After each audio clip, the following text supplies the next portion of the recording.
You're listening to the Options Insider Radio Network, the home of the Options Podcast. For more quality options programs, visit theoptionsinsider.com or search for Options Insider Radio Network in your podcast provider of choice. Listeners can also access all of our programming through our mobile app available in the iTunes and Google Play stores. Select programs are also available via live stream at mixlr.com/options-insider. That's mixlr.com/options-insider. Don't forget to follow along with your favorite programs and submit your own questions for the hosts at twitter.com/options, stocktwits.com/options, facebook.com/theoptionsinsider, or via questions at theoptionsinsider.com.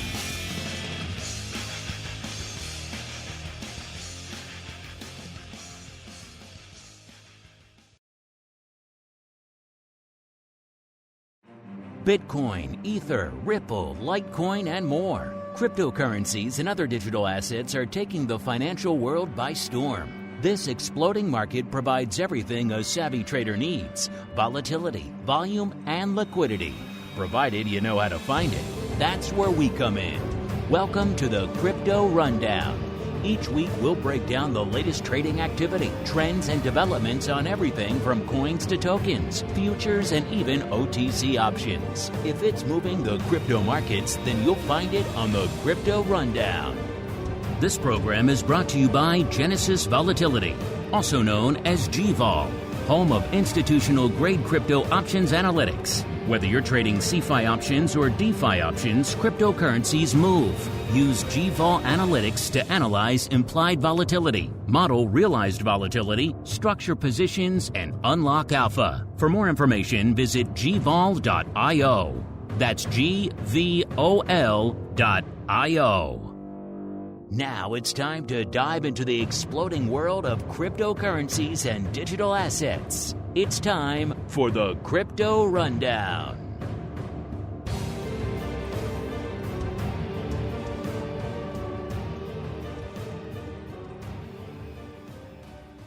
All right, everybody. That music means it is time to commence a new year here on the TWIFO program. Yes, we're kicking off 2022 by diving back into the mad maelstrom that is the crypto markets. Think we would have learned our lesson in 2021 or 2020 or even back in 2019 when we were doing the show. So, these are crazy. Who the heck wants to talk about these? But nope, we're diving blindly, bravely, pick your adjective of choice over there, back into the world of crypto derivatives again in 2022. Going to talk about the volume, the volatility, the SKEW, the OI, the big trades, all that crazy stuff, and a whole bunch more. My name is Mark Longo from theoptionsinsider.com. So, as of course, upon the network upon which so many of you have been binging of late. If you're somehow new to the network on this first session, A, welcome. B, you missed a whole heck of a lot. This January, listeners, is our 15-year anniversary. Hard to believe.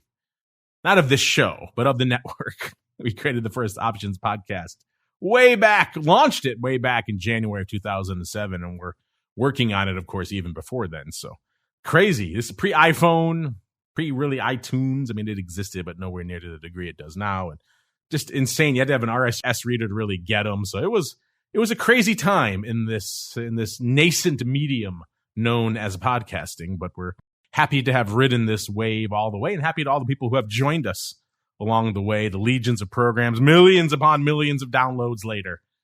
Here we are, 2022, 15-year anniversary. So look forward to some fun new bells and whistles and additions and all sorts of fun parties and things to mark our 15th year. We're going to be like Disney. We're going to celebrate all year long. Why not? I think Disney celebrates for like a year and a half when they have a year anniversary. I don't know if we'll go that crazy, but we'll have fun. So look forward to that. Of course, if you want to join the party live to this show and everything else we do throughout the week, including our great pro Q&As and our Options Oddities program, you know where to go, theoptionsinsider.com/secret club to join all the cool kids in there having a pretty sweet time. And of course, however you listen live after the fact, keep hitting us up. Those questions, those comments, those insights, those pearls of wisdom we do love to hear from all of you folks out there. And let's see who we're hearing from on the program today. I am pleased to welcome back to the program. Wouldn't be a new year without some old friends. Let's welcome back Mr. Bill himself, a.k.a. Bill ULIVIERI, the principal over there at CENACLE Capital Management. Mr. Bill, welcome back to the Crypto Rundown, sir, for the first time in this new year of 2022. Happy New Year. It's great to be here. And it is just so many blessings on you and the good work that you do. Well, thank you, sir. I appreciate that. As we keep on rolling, it is time to kick off the new year with a little bit of the old Bitcoin breakdown. It's time to explore the latest trending activity, trends, and developments across the world's leading crypto market. It's time for the Bitcoin Breakdown. Before we get into all the action this week and kicking off the new year, Bill, this is your first time joining us in quite some time. So let's start there. Obviously, it was a tumultuous, some might say an insane year for crypto back in 2021. What stands out to you as you look back on that year? What were some of the highlights, the lowlights, the trends, the developments that really resonated with you over the course of this past year? Oh boy, I think on the good side, it would be the installation of Bitcoin ATM machines in El Salvador, the point of sale at the register devices, and the Chivo wallet in the fall of 2021. I think that was super exciting. Probably a little bit of the disappointment that the SEC did not embrace a spot Bitcoin ETF, but again, approved more of the futures-based derivative type of ETFs. I think for me, is a little bit to the downside, but I understand it. Like I'm okay with it. I'm not a Bitcoin spot ETF maximalist, by any means. And I think, listening to the trailer coming into your program about, have we learned our lesson? No, cryptocurrency for me is that flame, and I am a moth that just always goes towards the flame. And we saw the highs in spring in Bitcoin and a lot of cryptocurrencies, and then some of the uncertainty in the regulatory framework came out, where everything could be a security, and many of the altcoins just getting smoked, and when Gensler was talking a little bit more about that. So, some good, some bad, but overall it's still an exciting place to be, and I wouldn't want to be anyplace else. You are indeed a moth to the flame, Bill. An apt description for you over there. A few more nuggets. We did our kind of big year in review show last week, so check it out if you haven't listened to it yet, listeners. But some other nuggets that kind of occurred to me as I was looking at some of the data points kicking off this year. Looking back at last year, we talked a little bit about how crazy the year was last year in January, but some additional data points just to ram that home for you. Bitcoin, I think to say it started off the year last year strong is a bit of an understatement. It gained nearly 40% in the first week. It blew from 30,000 all the way up to 40,000 in the first 5 trading days of January. I mean, think about that. Not that long before that, certainly within a calendar year, it was trading less than 4,000. I mean, so just think about that as we kicked off last year. And that, of course, got everyone all fired up. Not everyone, I should say. There were people, obviously, who were on the other side of that, big investment firms. When it started hitting the 30 to 35,000 level, people coming in saying, oh, well, there's not enough institutional demand to sustain those levels. Of course, we saw that clearly was not the case. If there wasn't, the retail made up for it in then some, because it continued going north. And of course, we didn't even talk about last week just the whole Musk effect on all crypto, but Bitcoin, of course, as well. I mean, just for example, he added the hashtag Bitcoin to his Twitter profile last year. Bitcoin rallied 11% just off that. So, I mean, these ridiculous things. Then, of course, when he announced Tesla was taking Bitcoin, that sent it off to a new level. That was really one of the catalysts that sent it on the march to the 1 trillion market cap out there. Of course, he also stuck his finger in the Doge pie as well. Doge also had a pretty rock'em sock'em January last year, nearly 600% just in January of last year. Outperformed pretty much every other major and indeed minor crypto asset out there. Only Link and XLM were even close to it at 110, 149% for January of last year. So intriguing stuff. Of course, we also saw, well, a lot of people thought maybe was the big watershed moment for the space, which was the Coinbase IPO out there April 14th, the day before tax day last year. It looked pretty good to start off. Had a reference price of $250. It IPO'd at $381, so was looking pretty good. It started trading off of that pretty quickly. I think it ended that day somewhere around 340. And that IPO, that coin IPO, really kind of coincided with at or near the top of what we saw out there with crypto. And then, of course, you saw that sell-off as suddenly people like Musk suddenly awakened to the environmental issues of crypto. Apparently, these things have had an environmental impact that someone who runs a clean energy company wasn't aware of. It seemed kind of strange, but hey, that's kicked off the sell-off. China, of course, banned it. We saw talk of a tighter regulation here in the U.S. as well. It was kind of a 1-2-3 punch that really kind of gut punched crypto in the middle of the year last year. And then in June, El Salvador said, "Hey, I'm going to step in. We're gonna buy the dip. We're going to start taking it as our legal tender, and that's going to be enough to support it at 50,000." Of course, it turned out that wasn't. The El Salvador news really wasn't the bellwether that a lot of people maybe thought, the turnaround, the catalyst a lot of people were looking for. It couldn't really outdo what China was doing. And so we saw the sell-off continue out there. So there's a few other nuggets. I'm sure you folks have a bunch you want to chime in with us as well. So if you have your own thoughts, your own ideas, what resonated to you in the year that was Bitcoin and indeed crypto last year, hit us up, let us know. You know where to find us at Options, most of the major social media platforms. If you're listening live, you can hit us up via the live chat, all sorts of ways, questions at theoptionsinsider.com. That all works. Let's get into this week's price action, kicking off the year a little bit lighter than we closed the year. On our last show, listeners, we were almost 51,500, about 51,453. Coming into today's show, a little bit shy of 46,600, 46,596 coming into today's show. So taking a bit of a respite down, not quite 5,000, about 4,850 handles or so out there. We saw a little bit of a range out there this past week as well. Of course, our last show was the high, 51,453. And I got our low actually on New Year's Eve, 45,663. So some interesting stuff to parse. Let's start there now, Bill. We've looked back a little bit on the past year, but let's look back on this past week and indeed how we're looking to kick off the year here. What is catching your eye this week in the Bitcoin world, sir? Well, from my perspective, Bitcoin on a technical, a brief technical look, seems to be a little bit below the middle of its 10-week moving average. So I have it around 56% oversold on a weekly basis. It did just turn slightly positive in its momentum. And I think that there's some great option opportunities in Coinbase, some at-the-money cash secured put selling or covered call writing, selling put spreads. It just seems like there's some really attractive levels to, get into the there's Bitcoin or the altcoin space. I don't know. It just seems like we've had this swing from the far right side of the bell curve, like positive 20, 25, 30% on our weekly. Then we got down to about a negative 55% oversold. And now I'm beginning to see a little bit of positive momentum in a few select tokens. So, I don't know. I think I'm pretty optimistic right now for Bitcoin and the other cryptocurrencies for the next, maybe 12 weeks or so. I think they're going to be a good trading opportunity. Well, if that's not enough to make you excited, listeners, and Mr. Bill, we have one of the listeners in our live chat who he's very excited about SHIBA. And he says, if SHIBA hits it high, Mr. Bill, he's promised Lambos for everyone. So what do you think? How's that sound? He's going to be like Oprah. You get a Lambo and you get a Lambo. So does that make you a little more excited, Mr. Bill? Oh, boy. Dogecoin and Shiba Inu are two tokens that I really struggle with, to be honest with you.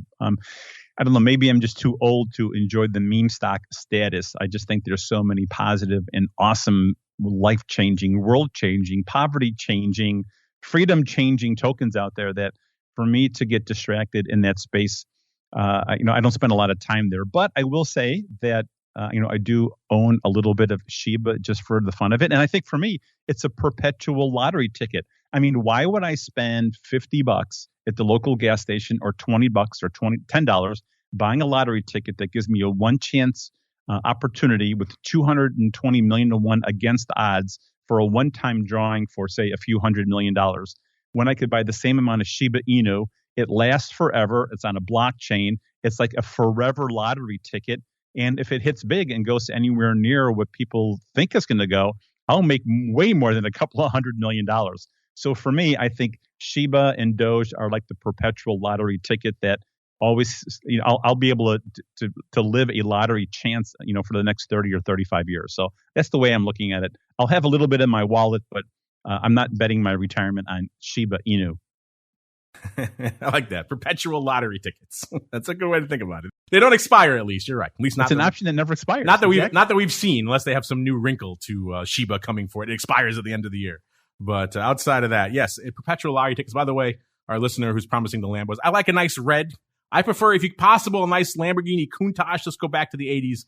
Get one of those sweet, sweet ones. A nice red with a little black stripe. I think you know what I'm talking about there. So I'll put my order in now for the SHIBA Lambos. So you want your SHIBA Lambo. I'm guessing that offer is limited to people who are part of the secret club now. Newcomers, of which we've seen a lot of you out there. Maybe that offer doesn't apply to you. I don't know. When you get in the secret club, you got to ask and see if the Lambo offer still applies. Let's get on out to the vol out there right now and see what's going on out there. And it's been outside of the shock moments, the sell-offs, the mini flash crashes and things, outside of those moments, we've seen a pretty much long, slow progression to the dark side on the vol front. That has continued this week. We were at about a 72 last episode. Coming into today's show, 67. So down another 5 points in Bitcoin vol out there. So the erosion continues on the vol front. So everyone out there who's thinking, Bitcoin is synonymous with volatility, it can get pretty frothy. It can get pretty volatile. And when it wants to move, it can move. But over time, we've seen that vol looking a lot more like precious metals vol these days, particularly gold, maybe a little bit of silver, where effectively you have these spikes, but then it tends to languish in that one range for quite some time. Coming into today's show also, by the way, all of our analytics we're going to talk about today, or let's just say most of them, coming at you courtesy of our friends over there at Genesis Volatility. gvol.io is the place to go to kick the tires and light the fires. I say most of them because most of them, except for this, when we have BitVol, which is our buddy Mr. Simon Hose, who was just in the hot seat to end the year last year. Hope many of you enjoyed that. If you haven't checked it out yet, check it out over there. If you're part of the secret club, if you're not, theoptionsinsider.com/secret club to get access to your exclusive podcast feed and everything else. You can listen to that episode. A lot of great questions about volatility and crypto on that session. If you look at his BitVol, which is kind of analogous to a Bitcoin VIX, that also has been eroding. It was at 81.5 on our last show. Coming into today's show, a little bit shy of 73, 72.94. So that downward vol trajectory is continuing. SKEW-wise, we've seen a little bit of a shift back to the positive. It has been negative for a little while, back to positive 1.3. Not much, but some positivity out there. And we're seeing something similar with the BitSkew, Simon's BitSkew, his newly launched index over there at T3, 91.6 coming into today's show. If you want to see how that stacks up historically, T3index.com is the place to go to learn more. Now, Bill, one of the interesting things about Bitcoin and in ETH right now as well, something that when we had Greg from Genesis on the show a little while ago, he pointed out as well, is we saw this cliff coming pretty soon in Bitcoin options, which was fully half, close to it, of the OI was going to go the way of the dodo at the end of December expiration. And I was hard pressed to think of any other major asset class in the option space I can think of that was so heavily laden in December and front month expiration. That was all going to go away. And that's pretty much what we saw coming into today's show. Now the OI is down apocalyptically from our last show. We have calls now over there on Deribit.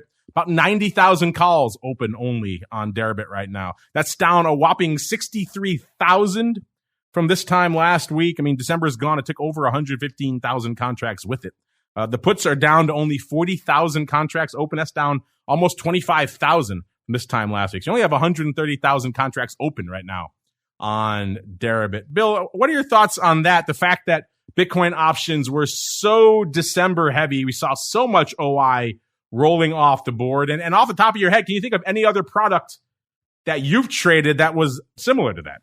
No, I don't think so, Mark. You're right. It was a huge number that rolled off the board. And I think historically we've seen this happen before in some, even the traditional asset classes like the S&P 500 or Russell 2000 OEX. I mean, we see these huge numbers, and then expiration comes off.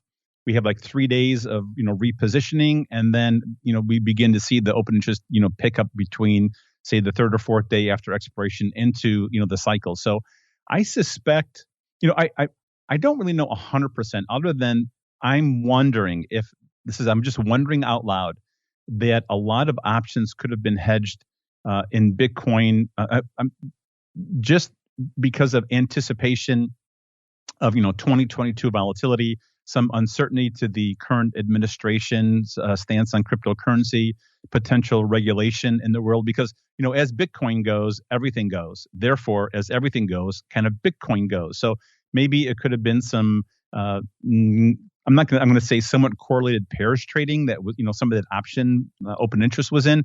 And then also the stock to flow ratio predicted Bitcoin would be at around $100,000 per token by 12/31. And we totally didn't even get close to that. So I'm not sure. I'm not that interested right now.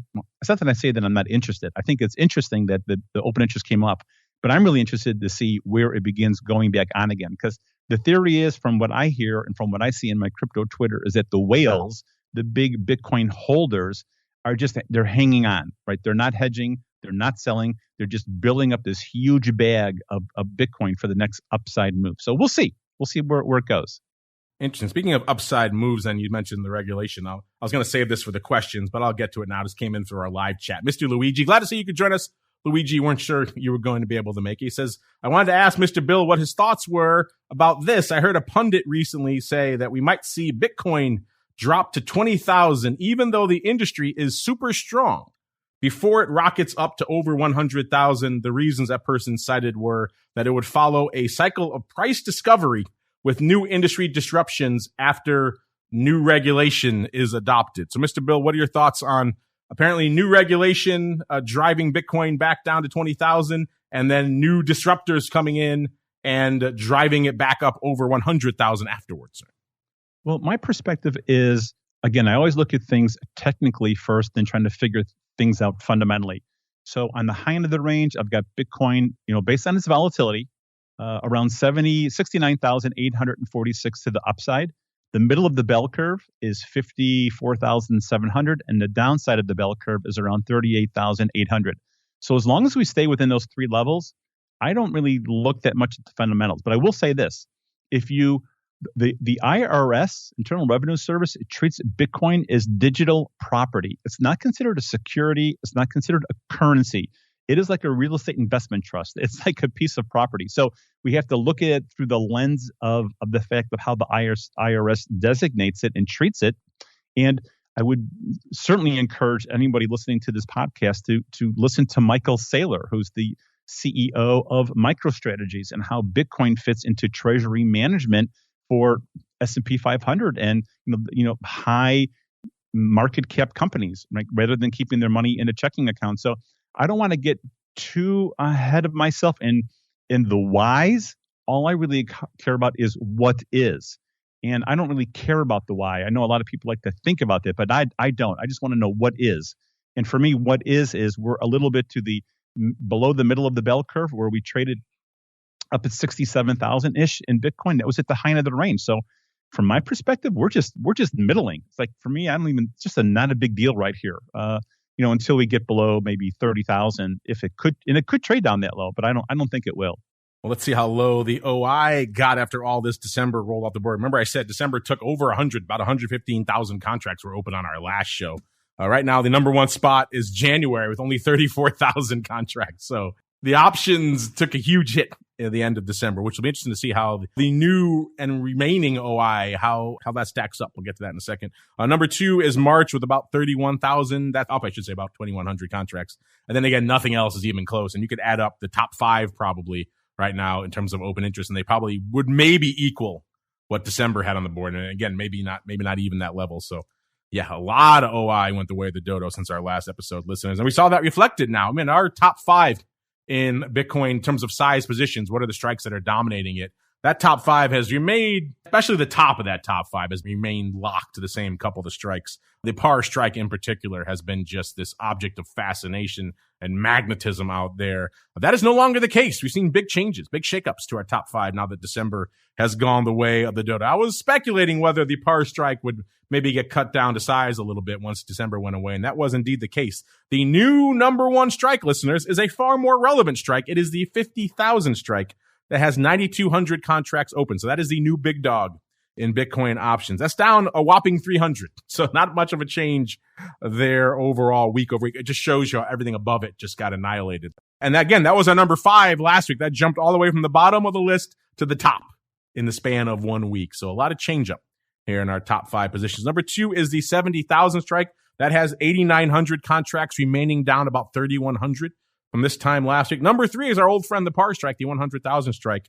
That got cut pretty much in half. That had over 16,000 contracts open last week. It's got about 8,300 open right now. So I was wondering how many of those pars were going to be in December. I kind of assumed there was a lot, and it turns out there's about half. The par strike now down to number 3. Number 4, another more relevant strike, the 40,000 strike, becoming a newcomer to our top 5 here with 6,400 contracts. And number 5 is the 80,000 strike. That has 6,200 contracts open. That's down about 5,000 from this time last week. So a lot of shakeup. And let's see what else can maybe start percolating up there. It's good to see a little bit more relevant strikes, the 40K, the 50,000, the things where we're actually trading. That's a little bit more interesting to me than these ridiculous 100,000, 150,000, 200,000 strikes that have kind of just dominated the options landscape for so long. Speaking of that landscape, it is a lot smaller. You don't need me to tell you when pretty much half of the OI rolls off the board, the notional value of the remaining OI is going to be less. And that's pretty much what we saw. It got cut almost in half. Notional value of the OI on Deribit last week, listeners, was $11 billion coming into today's show. $6 billion. If you look at this graph, listeners, it is like a cliff. It just falls right off. So it'll be interesting to see how this shakes up. Still, we saw a lot of the OI fall off in all the venues. It wasn't just Deribit. The number 2 behind, actually, no, CME is still holding firm, though. CME has 261 million. Obviously, their expiration cycle a little bit different over there in the options on the futures than what we've seen on some of the other venues. So they didn't have as much front-loaded in December as some of the others did. Also, they haven't been in the options game as long. So a venue like Deribit had years to build up the OI on December, whereas CME did not. So CME still has 261 million worth of notional OI open, whereas the other venues are all hovering below 90 million for the most part. One other thing we've learned about notional value of the volume out there is that Bitcoin and ETH, they tend to like holidays. That's where the volume really seems to spark to life. On our last show, listeners, we were talking about Christmas Eve being the most active day, 1.1 billion worth of volume changing hands. Well, this week it was New Year's Eve. Same deal, 1.1 billion going up. So we had a Christmas Eve party and a New Year's Eve party to really wind down the year for us listeners in terms of volume out there. Mr. Bill, I'm going to head into CME land now. Have you been paying more attention to any of the products going up on CME? I know the futures for a while were intriguing to you because they were a regulated offering. Then, of course, you got the Grayscale Trust and everything else. Have you had a chance to really been paying attention to what's been going on over there at CME of late, sir? Well, I do look at the CME numbers now and then. And it's really interesting because I'm at the CME website right now looking at the E-mini S&P 500, the EOM or the end of month options. Their open interest dropped 884,000 contracts, Mark. So it's really interesting that we've seen a huge drop off, a huge fall in open interest, even in the traditional side, right? Calls 229,000, puts 654,000. So I find that also interesting. But I've always loved what the CME group is doing. They've got they're ahead of the game. They didn't leave the party a little bit like the CBOE did. And so again, I look occasionally at that world, but again, most of my focus really is in just the actual Bitcoin price and Ethereum movement. There was some micro futures that started trading. They launched micro ETH a couple of weeks ago. The micro ETH, right? So I find that really interesting. And again, more and more adoption, little by little, and I think that's exciting. So there's no such thing as bad, press in the cryptocurrency space. And again, we're seeing more and more adoption in traditional exchanges. So I think I like that. Yeah, you mentioned SIBO. They're kind of getting back in the game. They bought ErisX, right? So we'll see. Maybe that'll lead to some new products coming from them in the near future as well. The more listed products we have out there for you folks to trade, the better out there. Let's look at some of the listed ones on CME. It's actually a decent week to end the year. That party on New Year's Eve seemed to lift all boats out there because the options on CME, I'll have to check to make sure. It's maybe the busiest day we've ever seen in the options. Over 313 trading on the 5X big ones out there on CME. They traded on New Year's Eve, I should say. It doesn't sound like a lot, but again, that's a 5X contract out there. I'll have to go check the numbers to make sure. But if that's not the busiest day, it's certainly in the top 5 out there. That's a pretty active day. The OI is also skyrocketed. Put that in air quotes because it's a small number, but still the OI has jumped up from about 1,500 to nearly 2,000 out there. So big day on Friday for the options. Weirdly enough, not so much on the futures. The big futures only doing about a little less than 5,000 contracts out there, which is nothing. That's a rounding error for them. They've done much more than that. The OI is down about 1,000 to 12,000. So seeing a little bit of OI come off the board, but nowhere near what we've seen on the deribit front. Micro Bitcoin futures, same deal. The OI is down 3,000 from this time last week, but still nowhere near the 50% we're seeing out there in places like deribit. The volume, again, kind of light on Friday for the Micro Bitcoin futures. Only about 12,000 contracts. As we keep on rolling, I know it's Mr. Bill's favorite portion of the show. It's time to explore the altcoin universe. It's time to move beyond Bitcoin and find out what's moving the rest of the crypto marketplace. It's time to boldly venture into the altcoin universe.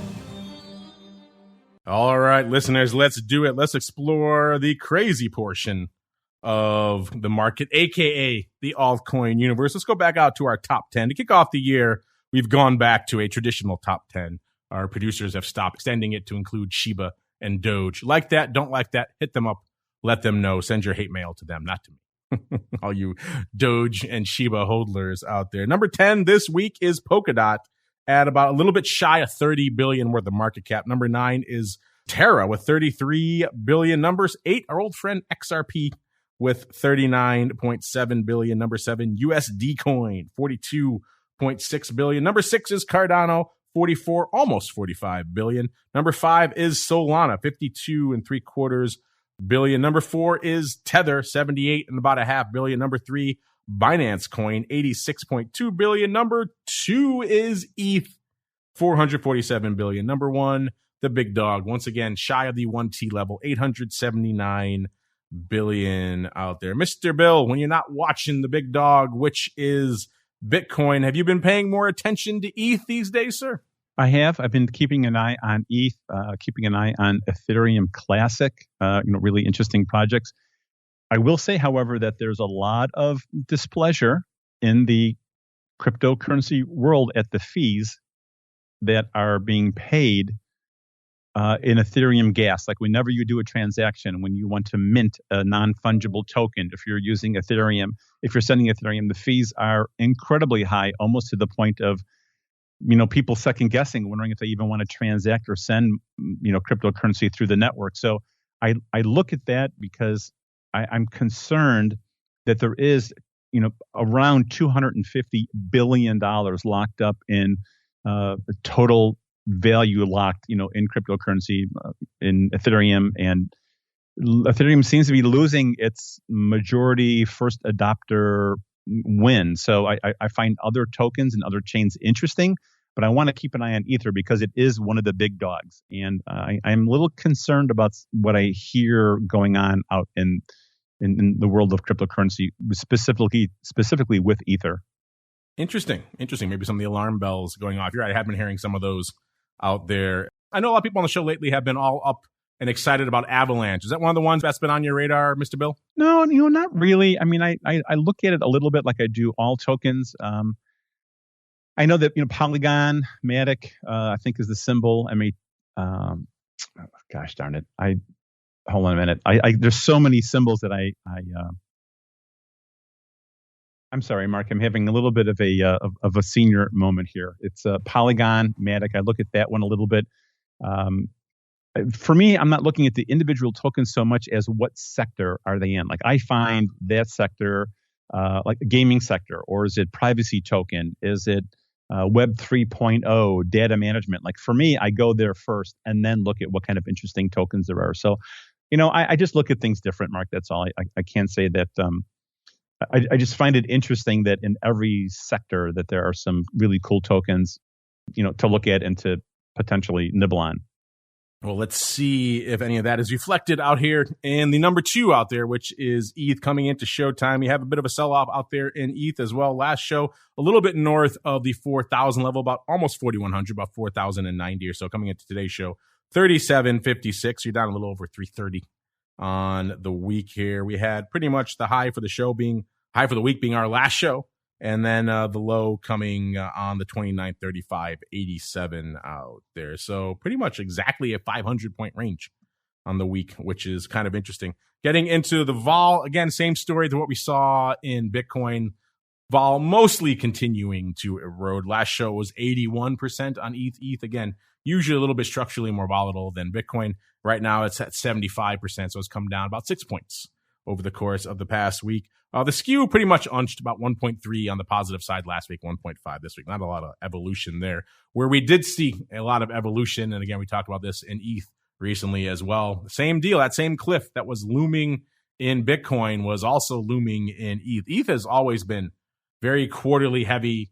Pretty much any given week on the show, you're going to hear the quarterlies dominating the open interest in ETH options. So December has been a big position for a long time. That, of course, went the way of the dodo, and it took quite a bit of OI with it.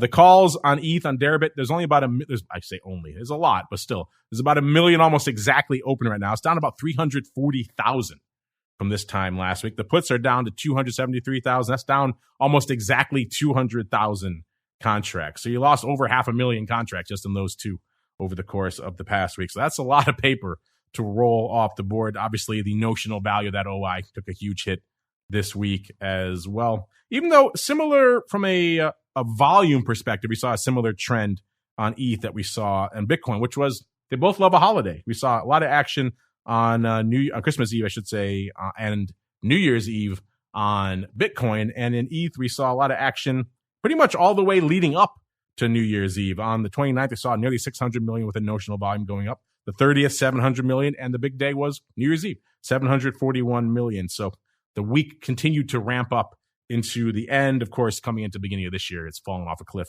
Everyone is hungover from the big New Year's holiday out there. But on our last show, we talked about, again, the OI, going back to that OI falling off a cliff. December had nearly 1 million contracts open, had 870,000 contracts open on our last show. All of that is gone now. So our number two is a distant number two, with March now number one with 420,000 contracts. That's up about 25,000. It still has a long way to go to catch up to December. Number two is June at a paltry 227,000 contracts, and there's nothing else even remotely close out there.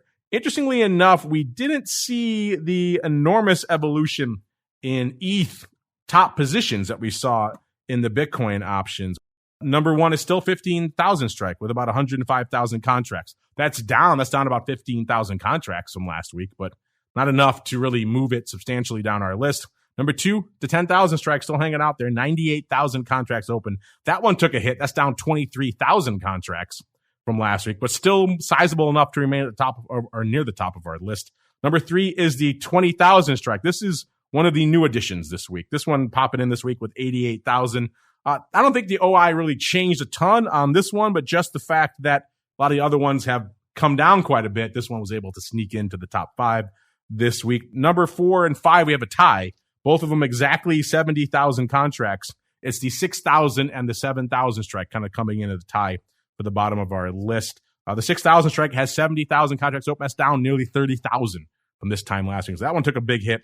The 7,000 strike, I don't know the change because it's a newcomer to our list. So again, we don't know the change on the OI there, but both of them tied right now at 70,000. So a little bit of evolution in our ETH top 5, even though perhaps not as much as we saw out there in Bitcoin land. In terms of the futures over there at CME, not exactly a huge amount of evolution. With ETH futures, their OI is down about 600. That's it. It's about 4,200. Not a huge change there. Not a huge amount of volume going up on Friday either. Only 2,500. The micro ETH futures, they've been an interesting story to watch. Again, they just launched on the 6th. If you want to deep dive into those, check out the episode of TWIFO, This Week in Futures Options, I did with Tim McCourt from CME recently, where we did a deep dive into why they're launching these now, all the mechanics and nuances therein. So check out that episode if you haven't done so already. That OI has been growing steadily since the launch. So a bit of the opposite story to what we saw with everything else, where December took all the OI with it. The OI is just growing in the micro ETH futures. It's up to 22,300 right now. It's up over 10,000 from this time last week. So not a bad pace considering it just launched on the 6th of December. Before I get into some other altcoin, Mr. Bill, whenever you join us on the show, you've always got some interesting altcoin in your back pocket that you're keeping an eye on. What's on your radar in the altcoin universe these days, sir? Well, thanks for asking, Mark. All right, so I'm definitely late to the party listening to Joe Rogan podcasts, but and he's done like 1,700 podcasts, and I've just listened to my first 3 or 4 recently. And I also noticed in crypto Twitter that he is preparing to be deplatformed on YouTube. So there's this new social media platform called Getter, Gettr, Getter. And it just made me think about how many voices out there, considering what's going on over the last couple of years, whether you're a politician or maybe someone with an alternative perspective on things. And it made me think about the Theta network. So Theta is a huge, it enjoys a lot of retail adoption. Basically, it is a decentralized video streaming and content delivery network. The symbol is Theta, THETA, and it's an options trader. I'm sure you love the fact that we're bringing our friends with familiar Greek names into our cryptocurrency holdings. But it's a really interesting blockchain protocol that improves the process of creating and streaming, consuming content online. It uses a native token, a Theta token, that is used to incentivize, people who act as peers, or whether you're using your computer in shared bandwidth, providing, support to the network. It has something that's called Theta Fuel, which is a token that you have to expend or burn when you're sending, this token around through the network. So I find it kind of interesting that the concept of, if Web 3.0 is basically, we went from like Web 1.0 was like read only, and then write only, and now it's read, write, and own. So looking at Web 3.0 tokens, that Theta is one of them, where content creators could actually own a greater participation in monetizing their content, I find interesting. So right now I'm looking at Theta as a potential play. And also from a technical standpoint, it's about 55% oversold. This momentum just turned positive. It's down about 70% from its all-time high, around 15-ish maybe dollars a share in April of 2021. So it's just, contrarian play, and just something that seems really interesting, because it does seem that privacy and being able to own and manage your own video content is something that is interesting to someone like Joe Rogan, who is, probably, I'm guessing, maybe one of the number one Spotify content creators. He's up there. We fight with him on Spotify every week, but he usually takes the crown over there, Mr. Bill. But that's why I like having you on the show. You always have some interesting altcoin. And I got the name Theta. I gotta love that, right? That's gotta right love that. Any option traders gotta love Theta. I might have to buy some just for the name alone, just right? to say I own Theta. And people are like, oh, how much you paying every day? Oh no, I just own it. It just goes up. I spent my whole life collecting Theta. Now I'm buying it. Exactly. Now give me all your Theta. I'm buying all of that. And if that confuses you listeners, check out some of our educational content, Options Bootcamp, Options Playbook Radio. It'll make a lot more sense. Let's get on out some of the other altcoin outside of Theta. What are some of the altcoin you folks are watching? Hit us up. Let us know over there. XRP, of course, on the radar of some people, even though a lot of you can't really sling it yet. It had a bit of a sell-off this week. It was 94 cents on our last show, 83, almost 84 cents. So off a little over a dime this week. Dogecoin taking a bit of a break as well, down a little bit shy of 17 cents. It was a little bit north of 19 cents on our last show. Litecoin, same deal, about 159 on our last show, almost 160, and about 148.66, so a little over 11 handles to the dark side. This week, Cardano also taking a break, down 21 cents to about 134. Polkadot also relaxing this week, off not quite 2 handles, about $1.83. Coming into the showtime today was about $30.30. Solana can sell off. It is possible. It was $200.50 on our last show, $170.50 this week. So down almost exactly $30 on the week. And good old SHIB continuing to erode. It was 0.000039 last week, and this week it is 0.000033. So a huge hit. Unfortunately, no Lambos this week for the live crew. We shall see. As we keep on rolling, let's see what you folks have in store for us. A little bit of your crypto questions. You've got questions about crypto. Who doesn't? It's time to find out the answers to your crypto questions.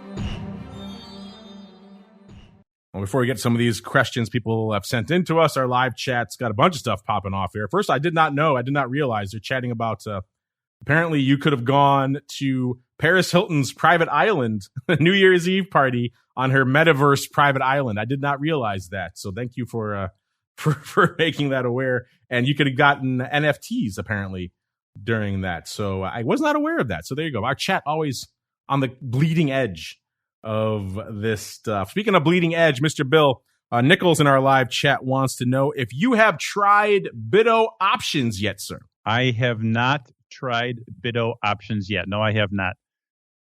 Again, I've said this before on previous episodes. I like the grayscale products. BITO is interesting. I need to feel good about what I'm doing for clients, and I haven't really looked that much at the BITO. I don't know. It certainly was a lot of hype around it. The assets under management was just incredibly attractive. I mean, jealous beyond of what they've been able to raise. But no, I'd have to say that I'm focusing, for any options that I trade really are Coinbase options. It's the plain old technology stock. It's kind of brick and mortar technology, crypto space. They've got 5 or 6 different silos that are positive. So when I want to take a shot on the brick and mortar pick and shovels of crypto, I do cash secured puts in Coinbase. If I'm buying it just outright for clients, I'm buying the grayscale products for now. I know you like a good collar. The tight collars in BITO wasn't enough to lure you to the dark side, sir. No, I'm a little bit boring like that. I stay with the person that brings me to the dance. And so for now, until proved otherwise, I'm going to, but I'll look at it. I'll be honest with you. I will take a closer look at it. I'm not completely against it. I'm just saying I need to, the spread width is certainly attractive. I mean, goodness gracious, you've got a super tight market of, maybe 6 cents wide in the at the monies, 3 cents wide in some of the out of the monies. The return, if the static returns are attractive. So say, for example, you were to sell the January 29 option, you're making like 6% over the next 19 days, theoretically, right? The static rate of return, it gives you about a 5.6% downside protection. Same with the Feb 29 strike, 11% return, static return over 47 days. How can you argue with that? So I'm okay with it. I'm good with it. Those numbers you can't really deny. But Coinbase does have a market cap of 54 billion versus a few billion of AUM, I think, in BITO. So I don't know, just a philosophical thing. I'm not saying it's right or wrong. I'm just saying it's just a personal thing. You mentioned coin options. I mentioned at the top of the show, listeners. Of course, Coin went public back in April. They had the reference price of about $250. Then it IPO'd at $381. Well, it's back right now. It's trading almost exactly $250, about $251 again. So it's pretty much right back at that reference price that it hit. Challenging period ever since the IPO. That is not the low out there by any means. The low has actually hit 208. It looks like that was back in maybe July of this year. So it's had a challenging run over there. So not also off the lows, but intriguing stuff out there. I got Mr. G asking, when can you buy XRP on Coinbase again? I don't think anyone has a clear answer for that one, Mr. G. I was just doing some digging here right before showtime again. It's like some people are thinking there's some hints that the SEC may finally come to terms with this deal, maybe by April.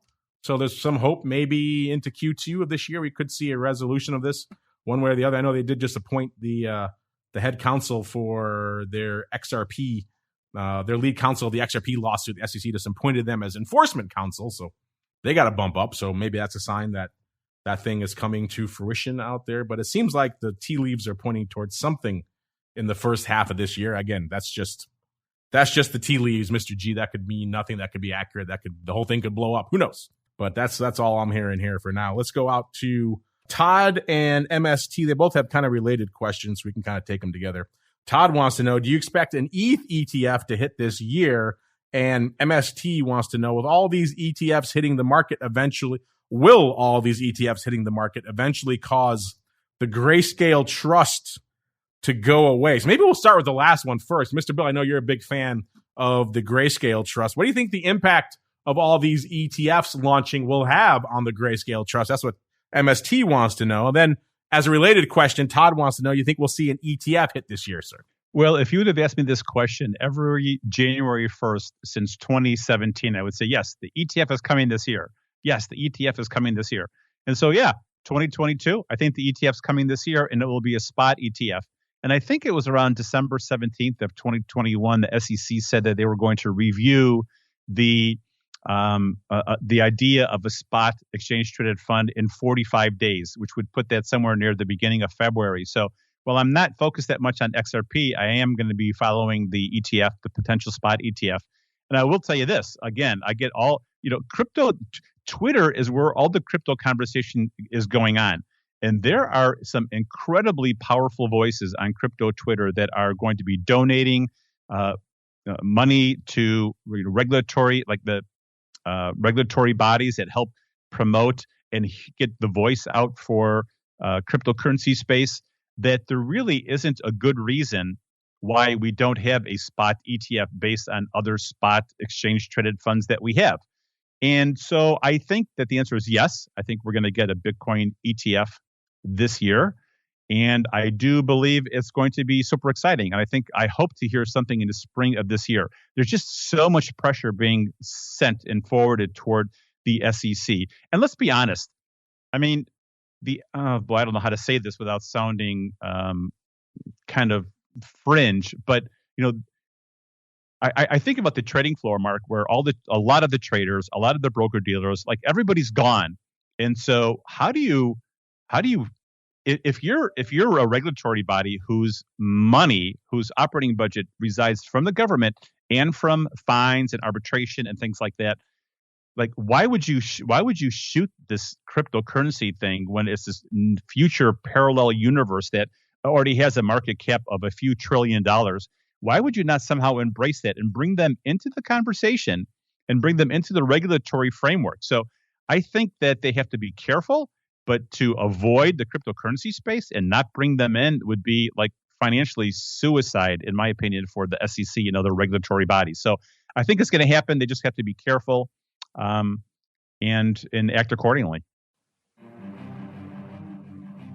Well said, sir, on that front. I think Todd also asked about an ETH ETF. I think we'll probably see one of those sometime in the near future. It'll probably be something similar to along the lines of what we saw with the Bitcoin ETF, which is, of course, on the futures at CME. It's not a spot ETH, but that's clearly CME's game here at the way they're structuring these products. They want to lure ETFs into the conversation. That's why they went with the big multiplier for the Bitcoin futures, and that's why they went with the big one to launch ETH as well. Now they have micro. I think it'll take a little while for the ETH ecosystem to reach the levels we're seeing out there in Bitcoin as well, but I would not be surprised to see an ETH ETF based on the CME futures hit sometime towards maybe the latter portion of this year. Good questions, everybody. That music means we've come to the end of another epic sojourn through the world of all things crypto. But before we go, Mr. Bill, if our folks are intrigued, they want to hit you up, talk about different altcoin or your outlook on Bitcoin or ETH or anything else crypto,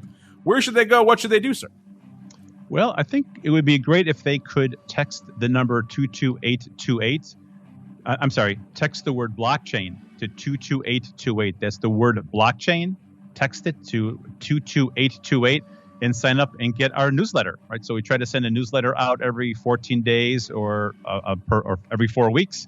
And, we touch on a little bit of everything that you and I kind of chat on, in these podcasts. And it would be a great way to help, spread the word on cryptocurrencies and focus on Grayscale and Coinbase product, because I think that's still the main place where the conversation is happening. Crypto, Twitter, Coinbase, Grayscale, and that would be great. I'd love to have you on board. There you go. Check it out, listeners, over there. You can also give him a follow, easy for me to say, over there on the old Twitters at CENACLE Capital, at CENACLE Capital, all one word. And of course, you know where to go to kick the tires and light the fires on all of these analytics we were discussing throughout the show. It's just gvol.io, GVOL.io is the place to go, listeners. We got to get on out of here, but don't worry. If you're in the secret club, you can join us tomorrow for a great pro Q&A over there with Carly Garner from DeCarly Trading. She's written a bunch of books on futures options trading. So if you have a lot of questions about futures options, how they work, how you should be trading. I know she was pretty big on NatGas the last time we chatted with her. So some intriguing stuff to talk about there. Get those questions in now. If you're not part of the Secret Club, you want to join in that session, all the future ones to come, all of our options oddities episodes, as well as participate in our giveaways, everything else we do over there. theoptionsinsider.com/secret club is the place to go. And we'll see you back here next Monday, listeners, another episode of the Crypto Rundown. This program is brought to you by Genesis Volatility, also known as GVol, home of institutional-grade crypto options analytics. Whether you're trading CeFi options or DeFi options, cryptocurrencies move. Use GVol Analytics to analyze implied volatility, model realized volatility, structure positions, and unlock alpha. For more information, visit gvol.io. That's GVOL.io.